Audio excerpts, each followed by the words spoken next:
ان کا جشن بہارا تمہیں سے ہے. عزیزم مائک پر.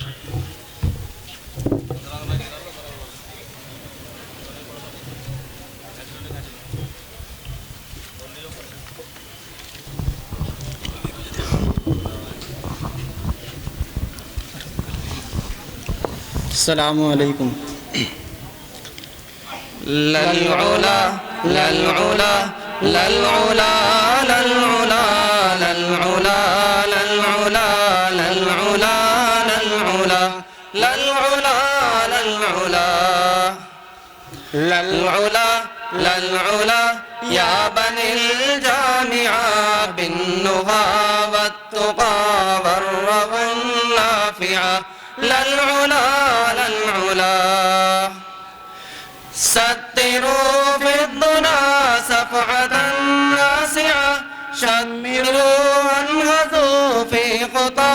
واسعة ستروا في الضنا صفعة ناسعة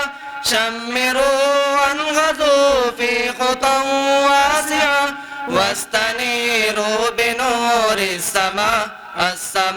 من سنا شمسه الساطعة واستظلوا بظل الهدى واسلكوا دربه الناجعة للعلا للعلا للعلا للعلا يا بني الجامعة بالنهى والتقى والرب النافعة للعلا للعلا إنه عزنا إنه مجدنا إنه عزنا إنه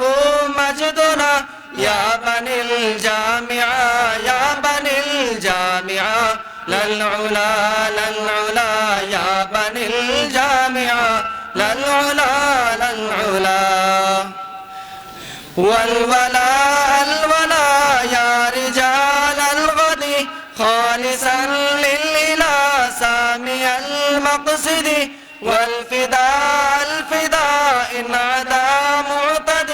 للعما كلنا روح مستشهد نقتفي منهج المصطفى آية قرآننا القاطعة أن أعدوا لهم ما استطعتم من القوة الرادعة للعلا للعلا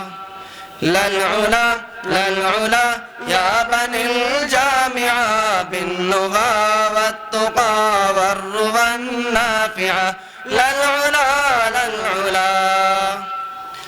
قوة العلم في ظل إيمانكم قوة العلم في ظل إيمانكم يا بني الجامعة يا بني الجامعة للعلا للعلا يا بني الجامعة للعلا للعلا والبناء البناء يا شباب الهدى أنتم أمة في ذميل الزمن أنتم بصمة فوق كل الأمن أنتم شمعة في رياج الفتن أنتم نفعة من شذا أرضنا باقة رائعة أنتم الفجر بعد الدجى أنتم الصحوة الطالعة للعلا للعلا جسد الله آمالنا فيكم جسد الله آمالنا فيكم يا بني الجامعة يا بني الجامعة للعلا للعلا يا بني الجامعة للعلا للعلا للعلا للعلا يا بني الجامعة بالنهى والتقى والرضا النافعة للعلا للعلا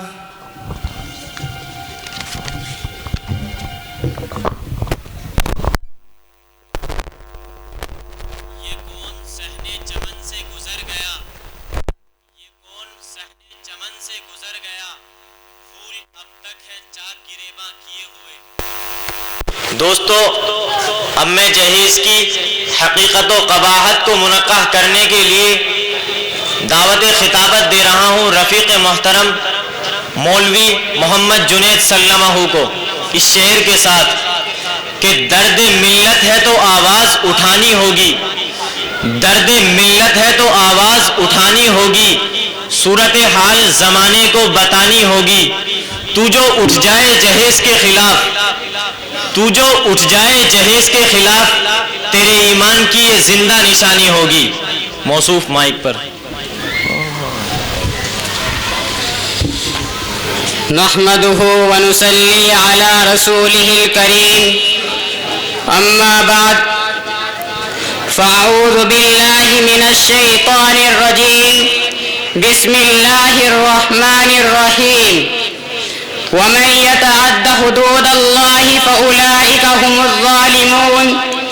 وقال رسول الله صلى الله عليه وسلم: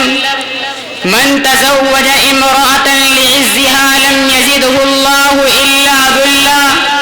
ومن تزوجها لمالها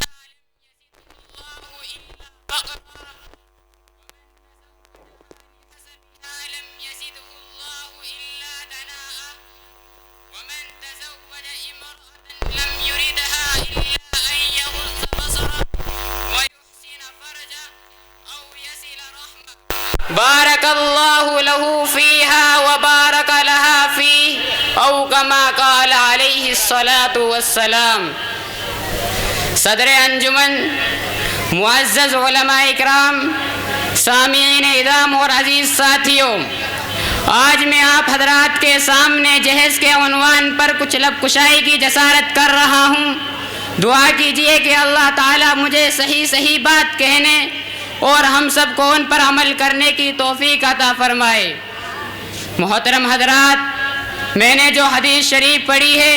اس کا ترجمہ یہ ہے: جو شخص کسی عورت سے اس لیے شادی کرے گا کہ اسے عزت و مرتبہ حاصل ہو جائے تو اللہ تعالیٰ اس کو ذلت و رسوائی کے سوا کچھ نہ دیں گے، اور جو شخص کسی عورت سے اس لیے شادی کرے گا کہ اسے بہت سارا مال و دولت حاصل ہو جائے تو اللہ تعالیٰ اس کو فقر و فاقہ اور تنگ دستی کے سوا کچھ نہ دیں گے، اور جو شخص کسی عورت سے اس لیے شادی کرے گا کہ اس کی عزت و شہرت میں اضافہ ہو جائے تو اللہ تعالیٰ اس کو اور ذلیل کریں گے، اس کی ذلت میں اضافے کے سوا کچھ نہ ہوگا، اور جو شخص کسی عورت سے اس لیے شادی کرے گا کہ اس کی نظر نہ بہکے، وہ ہمیشہ پاک دامن رہے، اسے رحمت الہی حاصل ہو جائے تو اللہ تعالیٰ اسے ہر اعتبار سے خیر و برکت عطا فرمائیں گے۔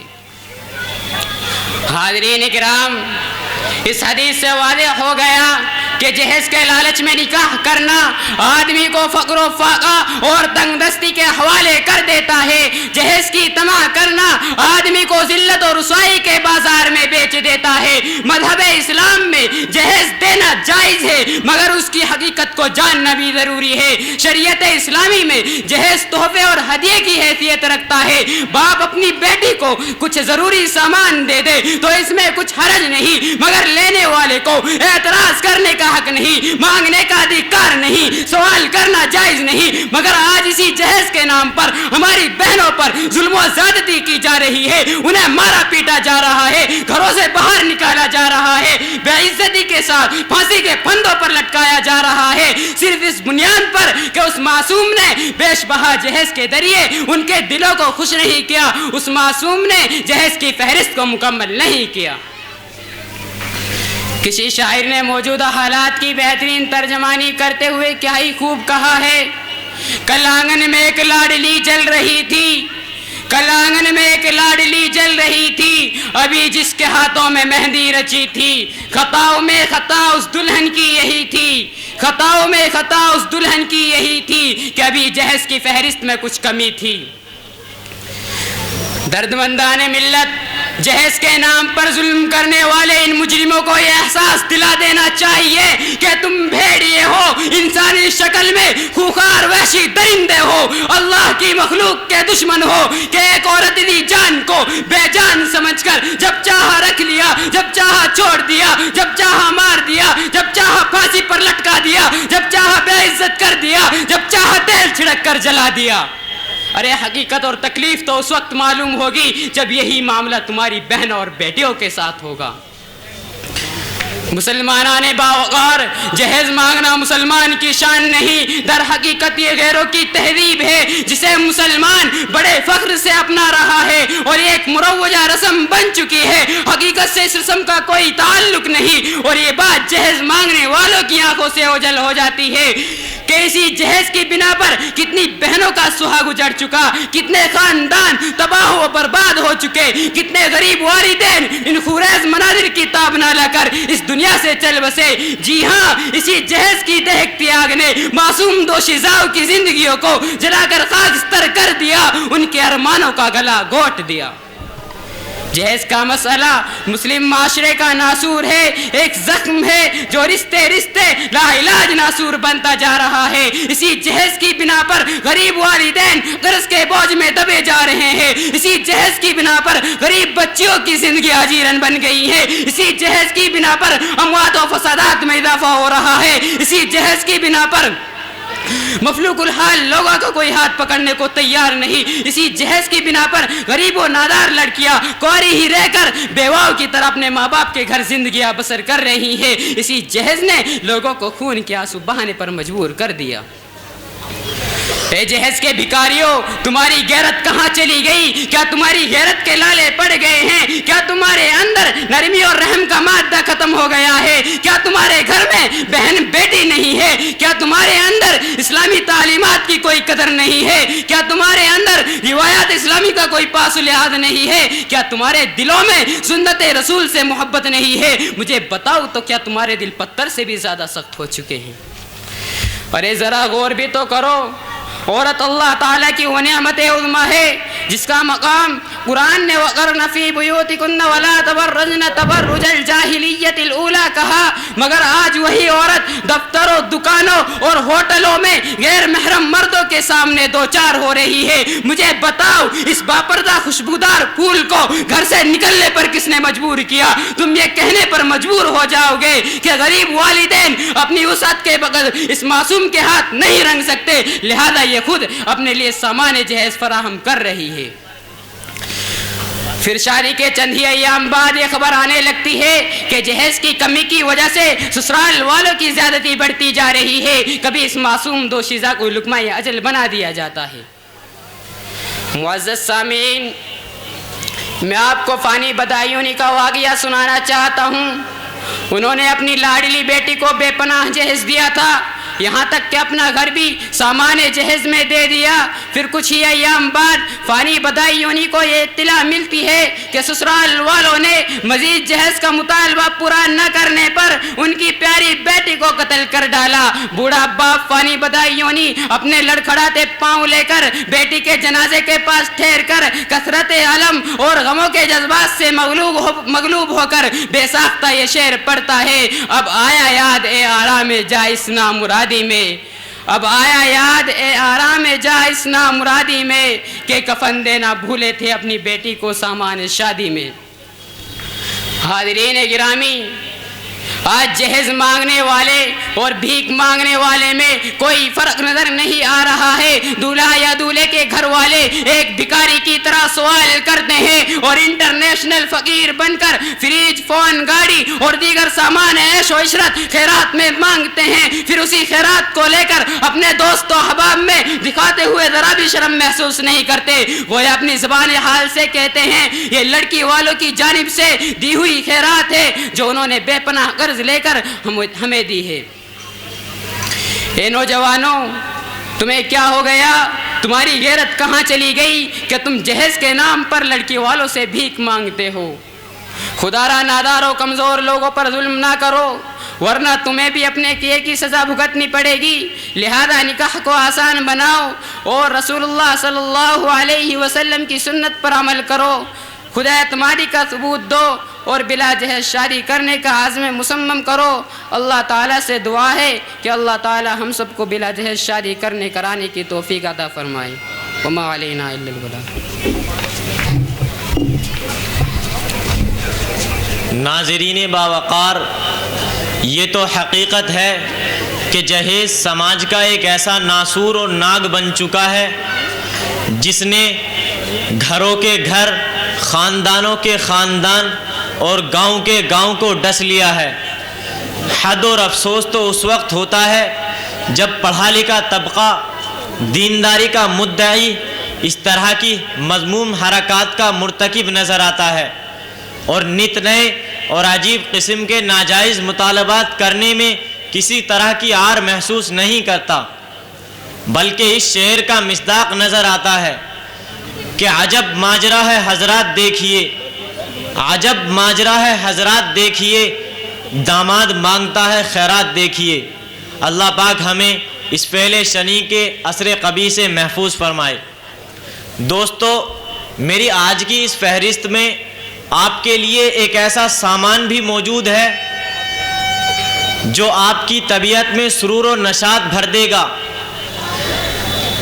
وہ ہے مکالمہ۔ یہ نام آپ کی سماعت سے ٹکرایا اور آپ کے چہرے کی شادابی پر 4 چاند لگ گئے، کیونکہ مکالمہ جہاں آپ کو طنز و مزاح کی نگری میں لے جائے گا، وہیں آپ کے چہرے پر تبسم کھل جائے گا اور محفل قہقہہ زار بن جائے گی۔ تو لیجئے تیار ہو جائیے، میں معذور کر رہا ہوں مولوی عبد الخالق اور محمد فردین اور ان کے رفقا کو۔ موصوفین مائک پر۔ میں وقت ہوں اور میں نہ جانے اپنے اندر کتنی ظلم و بربریت کی داستانوں کو سمیٹے ہوئے ہوں۔ مجھے آج سے 1400 سال قبل کا وہ منظر بھی اچھی طرح یاد ہے کہ جس میں آقا نامدار، تاجدار مدینہ، احمد مجتبیٰ، محمد مصطفیٰ، فخر رسول جناب رسول اکرم صلی اللہ علیہ وسلم نے اپنی لخت جگر، نور نظر حضرت فاطمہ رضی اللہ عنہا کو